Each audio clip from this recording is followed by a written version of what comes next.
dans le prochain épisode de Demain nous appartient. Alors que Martin pense qu'Antoine a tué sa femme, Souleymane fait des cauchemars à propos de l'accident. Tristan, quant à lui, accepte une lourde mission, et Timothée fait des efforts pour Nora. Capture d'écran TF1. Attention, les paragraphes qui suivent contiennent des spoilers sur l'épisode de Demain nous appartient diffusé lundi soir sur TF1. Si vous ne voulez rien savoir, ne lisez pas ce qui suit. Lundi 28 octobre dans Demain nous appartient. Martin pense qu'Antoine a tué Valérie alors que Souleymane semble faire des cauchemars et continue de réclamer sa mère, dont la police est toujours sans nouvelles. Antoine reçoit la visite à l'hôpital de Martin Constant qui lui demande de lui raconter à nouveau les circonstances de l'accident puis lui fait part du message vocal inquiétant que Valérie a laissé à Lou peu de temps avant le naufrage du bateau. Il ajoute que Valérie avait entamé une procédure de divorce et Antoine ne croit pas ses oreilles. Martin questionne ensuite Rose et lui demande pourquoi elle est venue prendre des nouvelles de Myriel à l'hôpital vendredi. Rose prétend qu'elle a fait la connaissance d'Antoine et de Valérie chez Chloé, qui l'ont rapidement sympathisé, et qu'elle voulait seulement s'assurer que Souleymane allait bien. Mais Martin n'est pas dupe et la pousse à dire qu'elle entretient une liaison avec Antoine.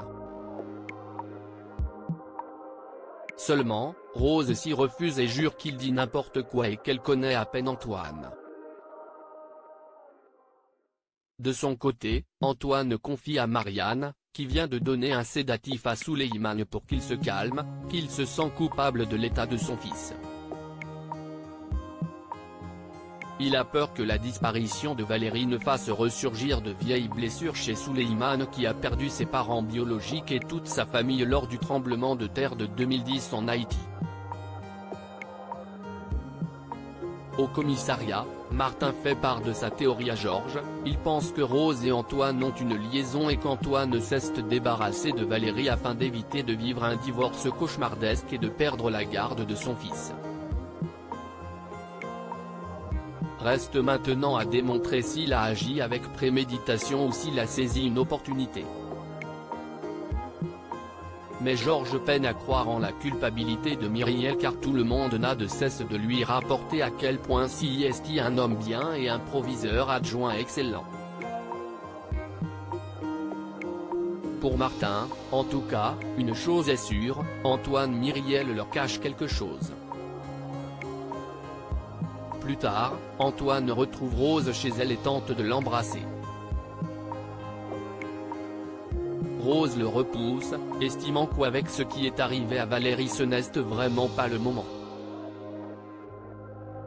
Mais Antoine l'attendrit en jurant qu'il a besoin d'oublier cette tragédie quelques minutes dans ses bras, et Rose finit par céder et par se laisser aller à ses désirs.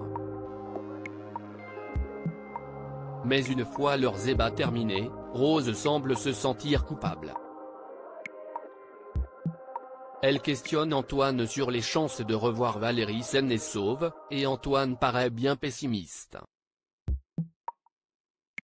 Car selon lui, il n'y avait que 2 jours de vivre sur le radeau de survie.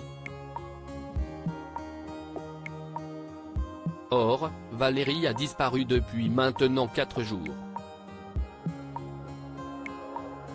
À l'hôpital, Souleymane fait un nouveau cauchemar et revit le moment du drame. Il se revoit dans la cabine du bateau, à moitié somnolent, et aperçoit son père, une arme à feu à la main, avant qu'Antoine ne retourne sur le pont du bateau et qu'un coup de feu ne retentisse. Antoine a-t-il assassiné sa femme?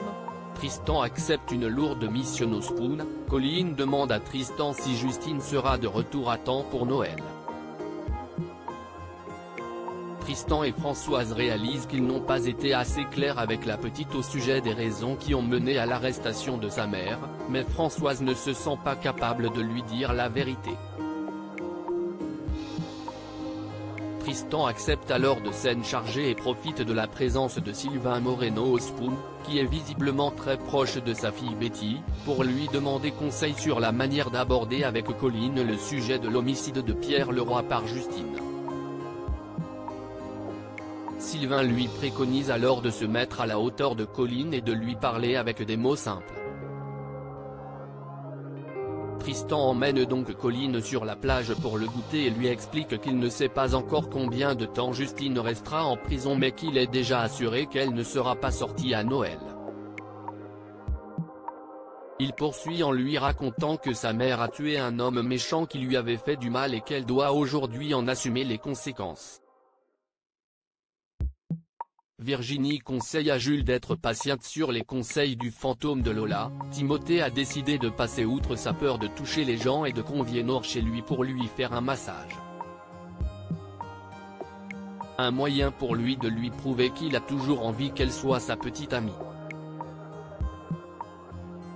Décontenancée, Nord se force pour faire plaisir à Timothée mais son visage montre clairement qu'elle n'a pas envie d'un massage et que, dans sa tête, elle est bel et bien passée à autre chose. En parallèle, Virginie remarque que Jules a un coup de blues et le pousse à se confier.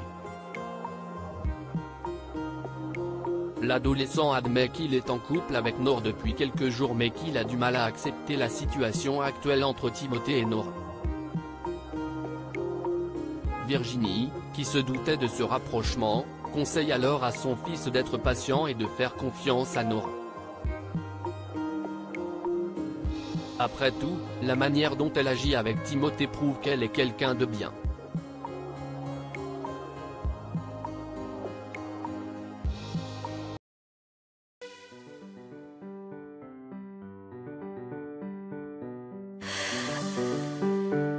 나